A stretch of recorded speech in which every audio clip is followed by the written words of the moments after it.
할렐루야. 사랑하는 여러분 반갑습니다. 오늘 하나님께서 오늘 2022년 첫 새해 예배 가운데 특별히 2부 예배 가운데 큰 은혜를 주실 줄 믿습니다. 정말 그 믿음이 있습니다.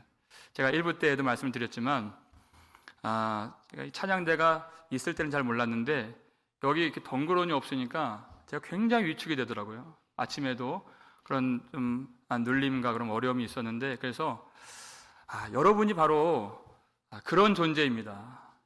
한 사람 한 사람이 그렇게 서로에게 힘을 주는데 제가 얼마나 힘을 받는지 몰라요. 제가 굳이 말씀을 안 드렸지만 제가 여러분 때문에 정말 힘을 얻습니다. 그리고 제가 힘을 받아야 온 교회가 힘이 나는 것이에요. 아멘 하실 때 제가 젊었을 때는 왜 저렇게 아멘을 하라고 할까? 제가 선배 목사님 이해를 못했어요. 아주 그게 좀 촌스러웠어요. 근데 해보니까 그 얼마나 귀한 것인지, 그냥 이 교회가 예배가 살고 죽는 게 아멘에 있더라고요. 보니까 아멘? 정말 귀한 거예요. 그래서 만약에 다음 주에 혹시 찬양대가 설지 안 설지 모르겠어요. 지금 코로나 다음 주에 섭니까? 선답니다. 바로 즉각적으로 응답을 주셨어요. 혹시 안 서시면은 이제 또 앞으로 좀 이렇게 오시면 좋겠다, 그 말씀 드리려고 제가 말씀드렸는데요. 왜냐하면 우리가 이 한 번의 예배, 특별히 제가 새해 예배는 참 긴장이 되고 어려워요, 사실은. 조직 부서 임명도 있고 어려운데 하나님 우리에게 은혜 주시고 우리의 마음이 온전히 주님께 집중돼서 우리가 이 말씀을 통해서 예수 그리스도의 영광을 볼 수 있는 그런 풍성한 은혜가 있는 이 새해 첫 예배가 되기를 주의 이름으로 축원합니다. 여러분, 이맘때가 되면 우리 주로 이렇게 인사하는 말 있죠? 영어로 말고 한국말로 뭐라고 주로 인사하죠? 새해 복 많이 받으세요. 우리 서로 한번 인사하겠습니다. 새해 복 많이 받으세요. 앞뒤 계신 분하고 새해 복 많이 받으세요. 사실 우리 이 인사할 때 우리 마음에 조금 좀 찜찜한 거 있어요. 우리도 이렇게 인사해도 되나 말아야 되나. 그래서 새해 주님의 복 많이 받으세요. 이렇게 한 번 더 단어도 넣기도 하고. 그런데 이 인사를 가장 제대로 할 수 있는 사람들은 바로 우리 같은 그리스도인이다. 그렇죠?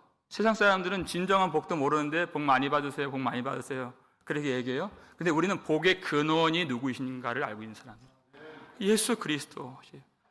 여러분, 복이란 생명이 있어야 복이지 생명이 없으면 아무것도 아닌 것입니다. 여러분, 사람들이 복 받으세요, 여러분, 그 말이 의미가 뭐예요?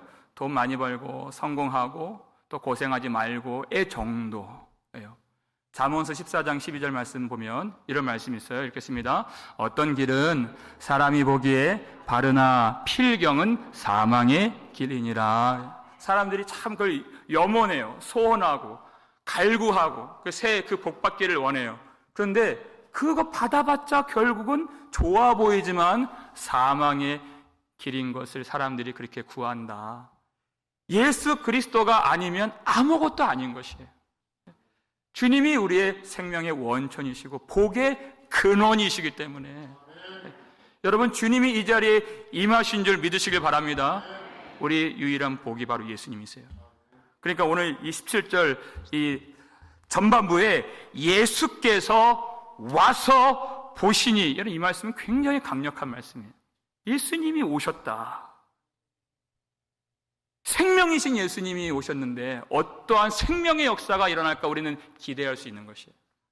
근데 예수님 무엇을 보셨습니까? 나사로가 무덤에 들어간 지 이미 사흘째가 되었다. 여러분, 사흘입니다. 나흘이죠. 나흘이면 이미 그 시체가 부패하여서 이제 훼손되기 시작한 그런 때가 나흘이에요. 그러니까 이것을 인간적인 눈으로 보면 얼마나 절망스러운 그런 광경입니까? 그를 사랑하는 누이들이 그 슬픔에 빠져 있어요. 그러니까 성경 보니까 많은 유대에 있는 사람들이 그 마리아, 마르다 위로하고 위문하려고 찾아왔다, 이렇게 기록되어 있죠. 여러분, 먼저 이거 참 중요한 것 같아요. 슬픔을 당한 자들 우리가 위로하는 것, 이 교회에서 반드시 갖추어야 할 일인 줄 믿습니다. 로마서 12장 15절에 나오잖아요.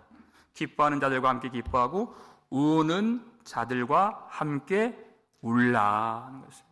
여러분, 우리가 부활신앙이 있죠. 믿음이 있지만 소중한 사람을 잃으면 눈물이 나는 거예요. 마땅한 거예요. 35절 보실까요? 35절 보시면 어떤 말씀이 있어요? 읽어볼까요? 예수께서 눈물을 흘리시더라. 예수님은 부활의 권능이십니다. 그런데 나사로의 무덤 앞에서 예수님도 눈물을 흘리세요. 그리고 우리도 그렇게 하길 원하세요. 슬픔 당한 자, 고통 당한 자, 그리고 사랑하는 사람을 잃은 자, 얼마나 그 마음이 괴롭습니까? 그러면 외면하지 말고 찾아가서 함께 있어주고 함께 울고 그 슬픔을 나누는 그 위로가 이 교회 안에 반드시 있어야 한다 하는 것이에요. 우리가 예수님은 누구신가 우리 찬양했을 때 1절이 뭐예요? 예수님은 누구신가 우는 자의 위로와 이렇게 되어 있어요. 이게 첫 번째예요.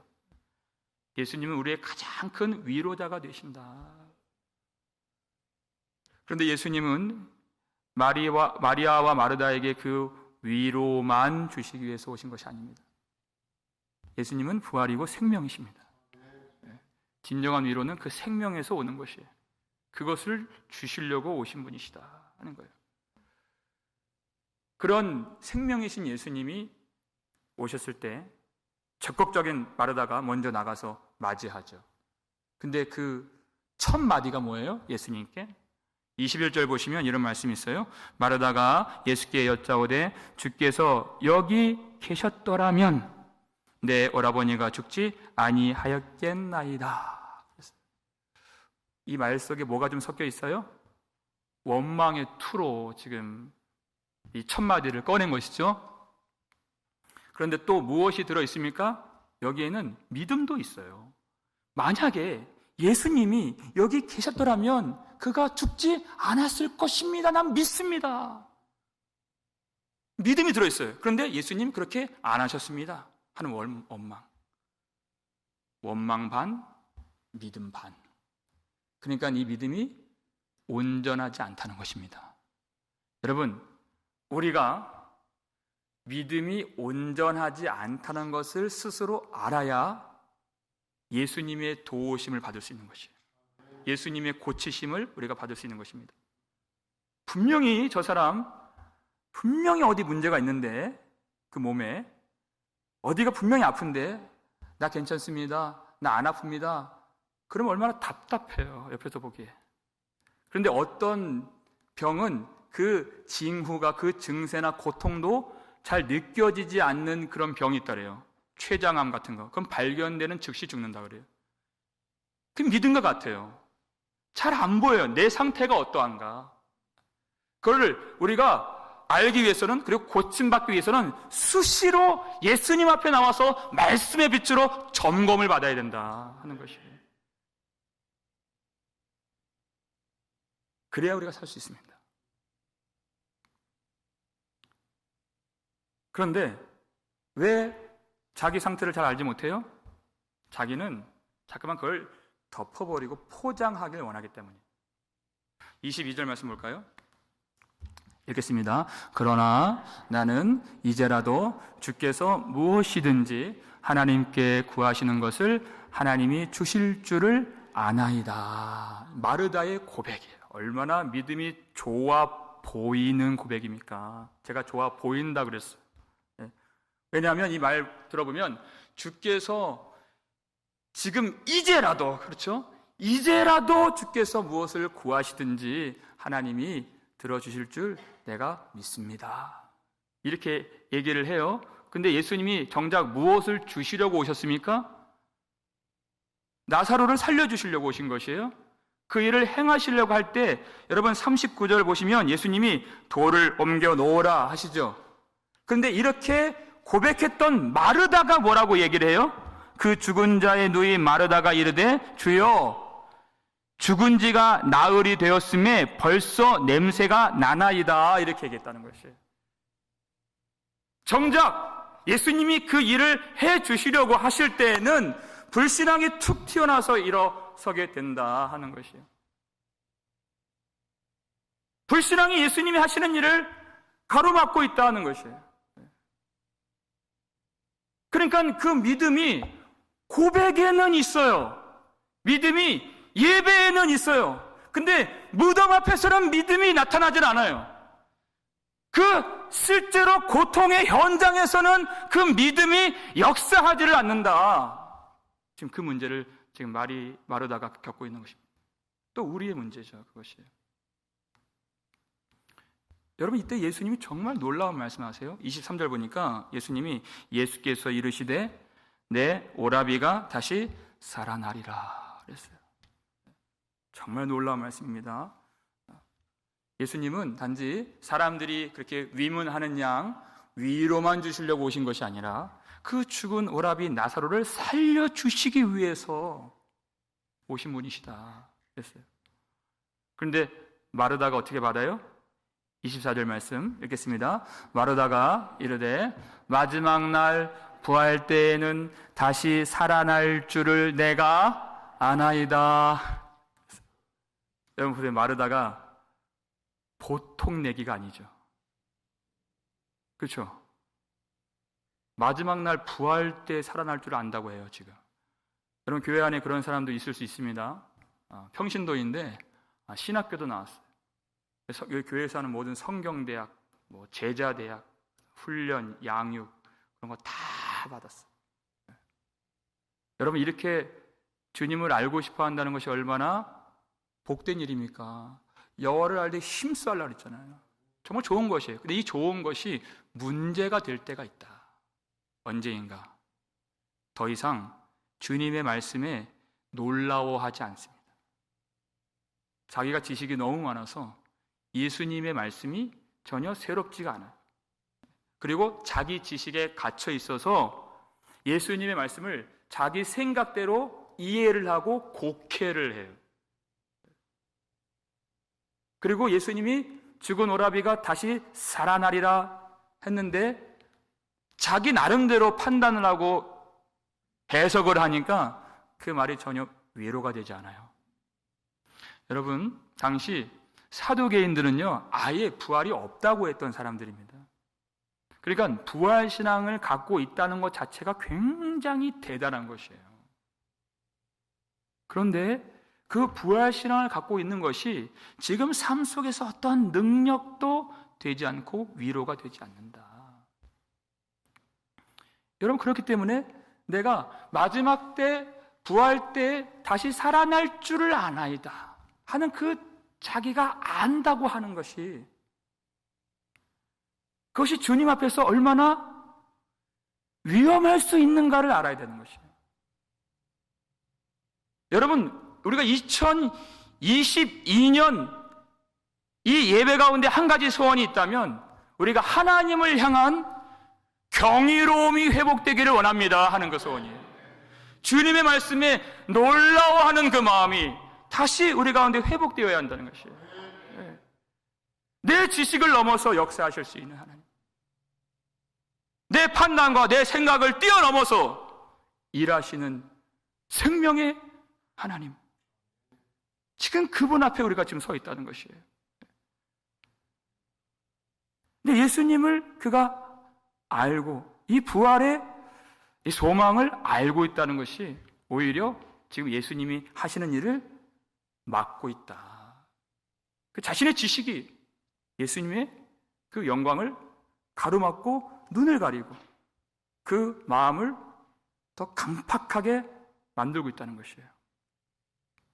여러분, 우리 마음이 강팍해지고 있다고 하는 그 적신호가 무엇일까요? 신앙생활이 이제 다 빤한 거예요. 별 볼 일 없이 보이는 거예요. 이런 말 자주 해요. 내가 다 해봤어.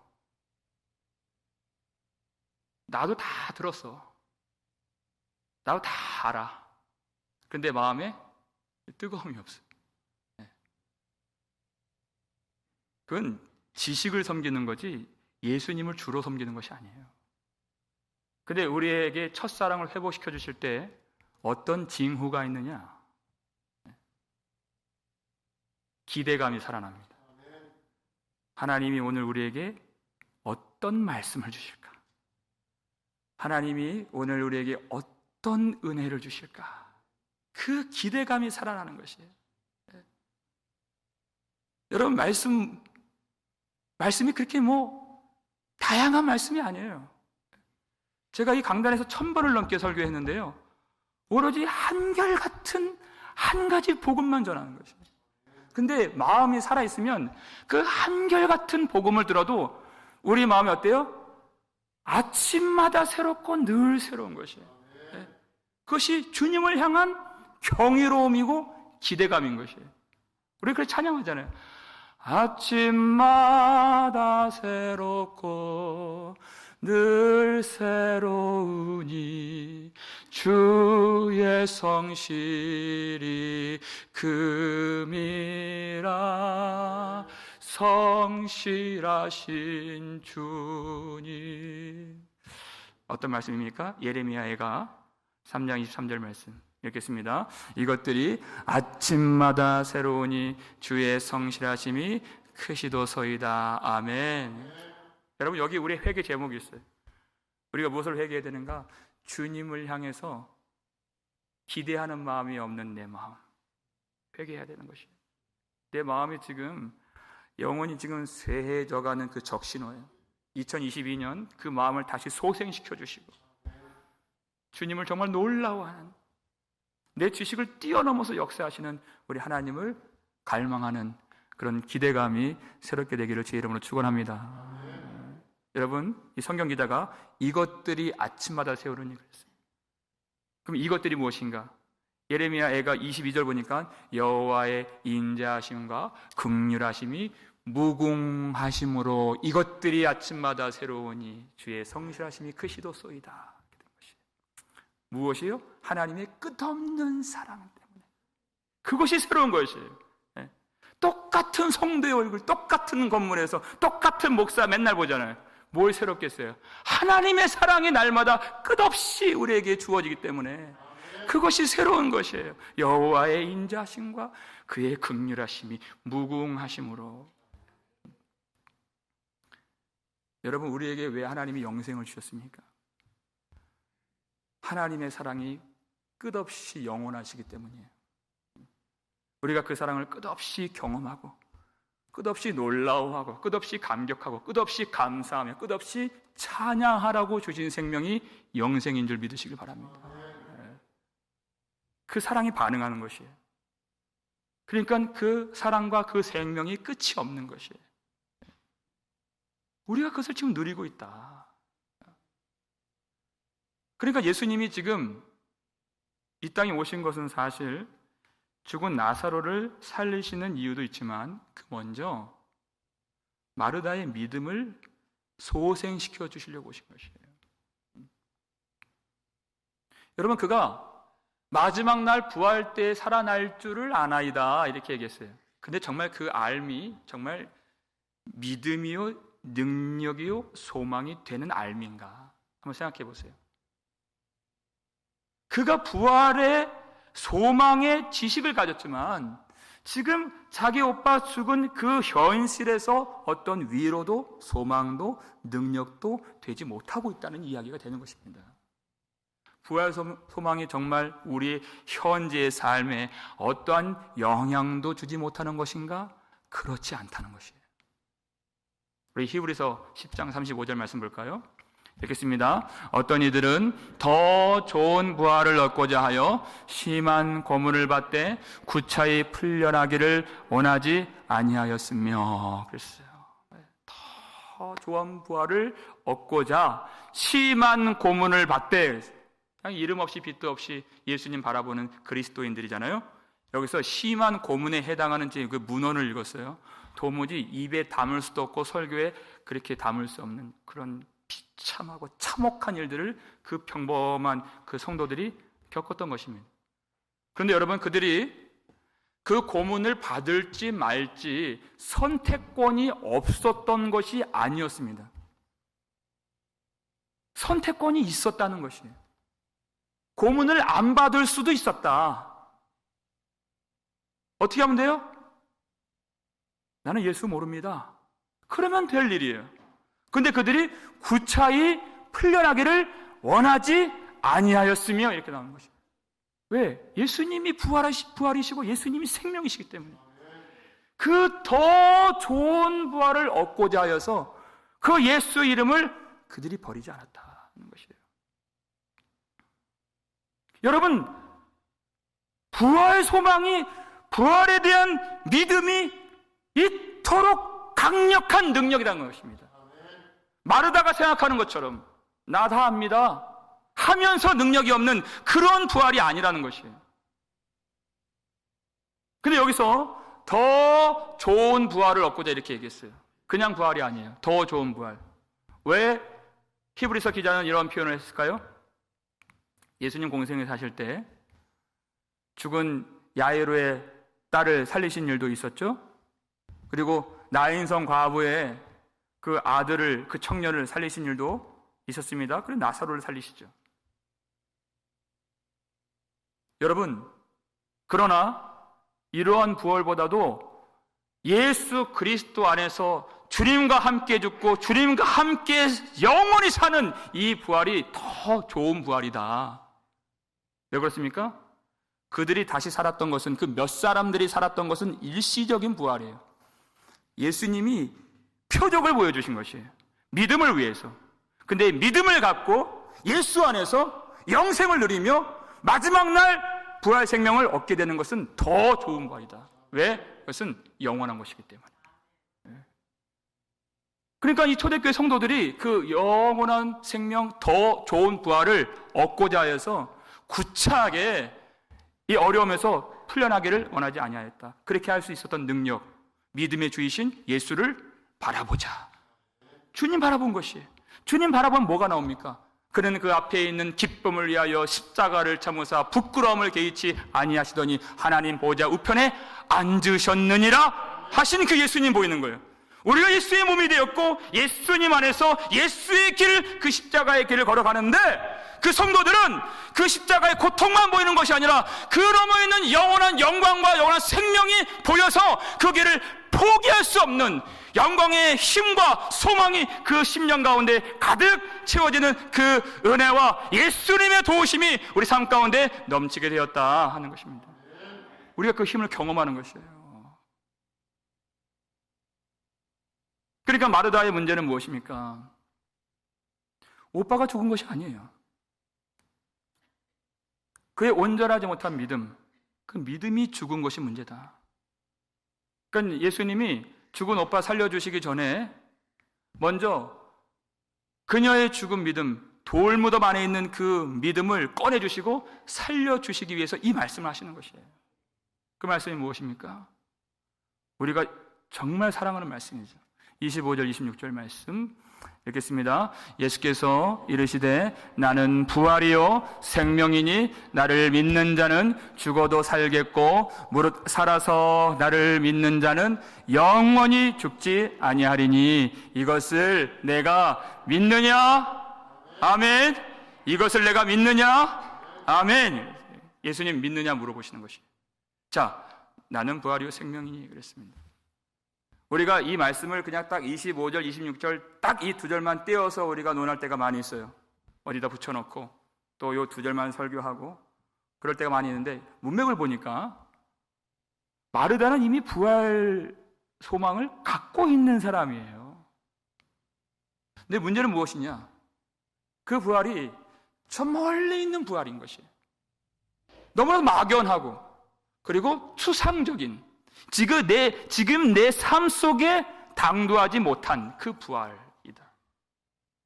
그러니까 예수님이 나는 부활이요 이렇게 말씀하신 거예요. 내가 부활이요, 내가 생명이니. 말씀이 육신이 되신 예수님께서 지금 마르다와 대면하여서 영광을 보여주시고 능력을 나타내실 그 예수님이, 지금 대화하시는 그 예수님이 바로 부활이시고 바로 생명이시다. 마르다는 알고 있었어요. 예수님이 위로자가 되시고 또 예수님이 기도하면 하나님이 들어주실 줄을 아는 그런 탁월한 기도자가 되시고 거기까지는 알고 있었어요. 그것도 참 대단한 지식이죠. 예수님이 이제라도 무엇이든지 구하신다면 하나님이 들어주실 것입니다. 이것도 굉장히 대단한 고백이에요. 그런데 정작 부활의 소망을 알고 있었고 예수님이 기도하면 하나님이 들어주실 하나님과 성자께서 친밀한 그런 사랑과 교제를 누리심도 알고 있었지만 이 마르다는 예수님 자신이 누구신지를 몰랐다는 것입니다. 예수님을 모르니까 참으로 의지할 수 없었고 예수님이 누구신지 모르니까 온전하게 그리고 인격적으로 바라보지 못하는 것이에요. 예수님이 누구신지 알았더라면, 그런데 그것이 우리의 문제.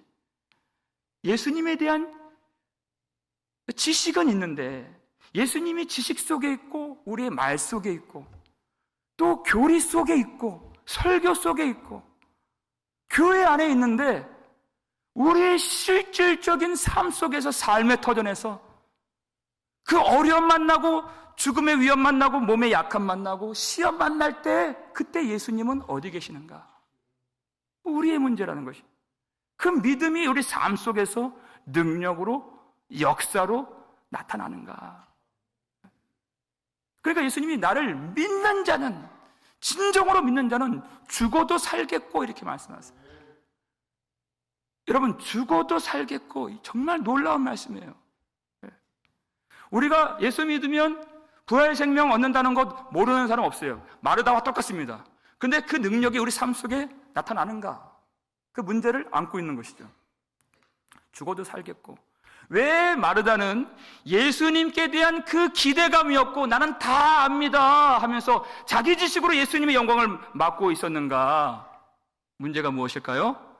제가 가르쳐 드릴게요. 마르다는 자기의 죄를 몰랐기 때문이에요. 좀 갸우뚱할 수 있죠? 왜 이 대목에서 목사님 저렇게 말씀하실까? 잘 들어보세요. 예수님이 나를 믿는 자는 죽어도 살겠고 이렇게 말씀하셨어요. 여러분 이 마지막 날 이 최후의 부활은 우리 몸이 부활하는 것인데 지금 우리가 갖고 있는 이 몸으로 부활을 하는 것이 아닙니다. 여러분 아세요? 신령한 몸, 영광스러운 몸으로 부활을 한다는 것이에요. 그러니까 뭐가 없겠습니까? 첫 번째, 피곤함이 없어요. 여러분 아세요? 부활의 몸은 피곤함이 없다는 것이에요. 여러분 인생 사는 것이 얼마나 피곤합니까? 여러분 주의 일을 하는 사람은 안 피곤할까요? 그렇지 않아요. 모세도 피곤하여 손을 떨어뜨렸다는 거예요. 여러분 이 한 번의 예배를 준비하기 위해서 제가 굳이 이제까지 말씀 안 드렸지만 얼마나 피곤한지 아세요? 같이 사는 사람도 몰라요. 말을 안 해요. 모르니까. 근데 마찬가지로 여러분 한 사람 아프시잖아요. 두 번째 그 아픔이 없다는 것이에요. 그 신령한 몸에는. 우리 말 안 해요. 아파도 잘. 모르잖아요. 처음에는 위로도 받다가 그 병이 오래되면 할 말도 없고 어떻게 도와줄 수도 없고 가족끼리도 어려워요. 그것이. 그렇잖아요. 근데 신령한 몸에는 그 아픔이 없다. 다시 약 먹을 일도 없고 치료받을 일도 없고 키모 받을 일도 없고 수술 받을 일도 없다. 그 죽음의 권세와 어둠의 권세가 조금이라도 그 몸속에 들어갈 수 없는, 그 나라 안에 침투할 수 없는 그 신령하고 영광스러운 몸을 우리가 받게 되는 것이에요. 이것이 무슨 문제입니까? 거기에는 죄가 없다는 것입니다. 죄가 없는 몸, 죄가 없는 나라인 것이에요. 죄에서 죽음이 오는 것이기 때문에 죄가 없다는 말을 돌려서 말하면 무엇입니까? 그 나라에서는 그 몸을 입으면 오로지 우리를 위하여 죽으시고 부활하신 예수 그리스도만 사랑하는 것 외에 할 수 있는 것이 없는 그 영광스러운 몸을 우리가 영원히 받아 누리는 것이에요. 이 땅에서는 약함도 있고 피곤함도 있고 또 코로나 바이러스도 있고 예배 드리는 것도 어렵고 피곤할 수 있어요. 그런데 그때는 그렇지 않습니다. 영원히 찬양하고 영원히 예배하고 주님께 경배할 때에도 그 사랑이 샘솟지 그 약함과 그늘과 어둠과 그 죽음의 권세 절대 나타나지 않는 것입니다. 이것이 부활의 몸인 것이에요. 이것을 누가 기대할 수 있는가? 주님의 은혜를 힘입어서 그 나라를 소망하면서 그 죄 없는 해와 같이 밝은 영광만 있는 그 나라 바라보면서 지금 이 순간 주님이 말씀하신 대로 그 믿음의 선한 싸움을 싸우며 피 흘리기까지 그 무겁고 무섭고 얽매이기 쉬운 죄와 싸운 사람만이 그 나라를 기대할 수 있는 것이에요. 그러니까 죄를 모르면 그 부활 소망이 온전히 우리 삶 속에 능력으로 나타날 수도 없는 것입니다. 회개하는 자만이 알 수 있는 것이에요. 그러니까 예수님이 이렇게 말씀하신 것이에요. 무릇 살아서 나를 믿는 자는 영원히 죽지 아니하리라, 이렇게 말씀하신 것이에요. 여러분, 예수님이 여기서 왜 살아서 나를 믿는 자는 이렇게 그 말을 넣으셨을까요? 살아있는 동안 예수를 믿으라, 그럼 빤한 말씀 아니겠죠? 아니에요. 그 영혼이 살아있는 자가 있다는 것입니다. 성령으로 거듭나서 그 영혼이 참 생명을 가지고 믿어야 영원한 생명, 영원히 죽지 않는 부활의 생명을 가질 수 있느니라 하는 것이에요. 왜냐하면 다 살아있는 것처럼 보여요. 마르다가 얼마나 믿음이 좋아 보였습니까? 예수님은 거기서 그 온전치 못함을 발견하시고 그 믿음 먼저 소생시켜 주시는 분이세요. 예수님은 저 멀리 있는 부활 생명을 주시기 위해서 오신 분이 아니시라 지금 살려주시는, 지금 영혼을 소생시켜 주시러 오신 생명의 주권자이심을 믿으시길 바랍니다. 어떻게 살려주세요? 어떻게 그 영혼을 살게 하십니까? 요한복음 5장 24절 보니까 내가 진실로 진실로 너희에게 이르노니 죽은 자들이 하나님의 아들의 음성을 들을 때가 오나니, 언제요? 곧 이때라, 곧 이때라. 듣는 자는 살아나리라. 지금 살게 해주시려고 예수님 오셨다는 것이 멀리 있는 막연한 그 추상적인 그 부활 소망 아닌 것이에요. 지금 누리는 영생이다. 그래서 지금 살아서 나를 믿는 자는 영원히 죽지 아니하리라. 이 말씀이 얼마나 중요한가. 우리 요한복음 6장도 살폈잖아요. 6장에 다 예수님 믿는다 그랬어요, 제자들이. 근데 6장 끄트머리 보니까 어떻게 돼요? 그 제자들이 예수님 복음 전하시니까 다 고개를 설레설레 흔들고 다 떠났다는 것이에요. 살아있는 믿음이 아니었다는 것입니다. 요한복음 8장도 살폈잖아요. 그들이 다 예수를 믿더라 그랬어요. 근데 그 사람들이 쭉 8장 내려가 보니까 그 사람들이 뭘 들어요? 돌을 집어서 예수님 쳐 죽이려고 했다는 거예요. 그러니까 살아있는 믿음이 아니더라. 그 대표가 지금 마르다인 것이에요. 얼마나 그 겉모습이 경건의 모양이 있습니까? 근데 삶 속에서 그 경건의 능력이 없잖아요. 그러니까 예수님이 이 말씀하시고 내가 나를 믿느냐라고 확인하시는 것이에요. 다 믿는 것처럼 보여요. 다 교회를 다녀요. 근데 정말 살아서 나를 믿는 자가 있느냐 물으시는 거예요. 그 생명 있는 자가 있느냐, 하나님이 하실 일을 정말 기대하는 자가 있느냐, 하나님의 말씀을 놀라워하는 자가 있느냐, 내 지식을 뛰어넘어 내 교리를 뛰어넘어서 교단을 초월하여서 진정 살아계신 주님의 역사하심을 소망하는 자가 있느냐, 그래서 신령과 진정으로 예배하는 자가 있느냐. 주님이 그 믿음을 물으시는 것이에요. 그리고 주님은 그 믿음을 온전케 고쳐주시는 생명의 회복자가 되신다는 것입니다. 그러니까 마르다가 주여 그러하외다, 주는 그리스도시요 세상에 오실 하나님의 아들이심을 내가 믿나이다, 이 정말 귀한 고백을 하게 되잖아요. 그런데 우리가 아까 살폈듯이 정말 그 고백은 귀한데 39절에서 예수님이 나사로를 살리시려고 하니까 또 불신앙이 툭 튀어나오고 그것이 우리의 모습과 얼마나 비슷한가. 똑같죠. 말씀도 전하고 말씀도 듣고 하는데 삶의 그런 어려움 만날 때 불신앙이 툭 튀어나와요.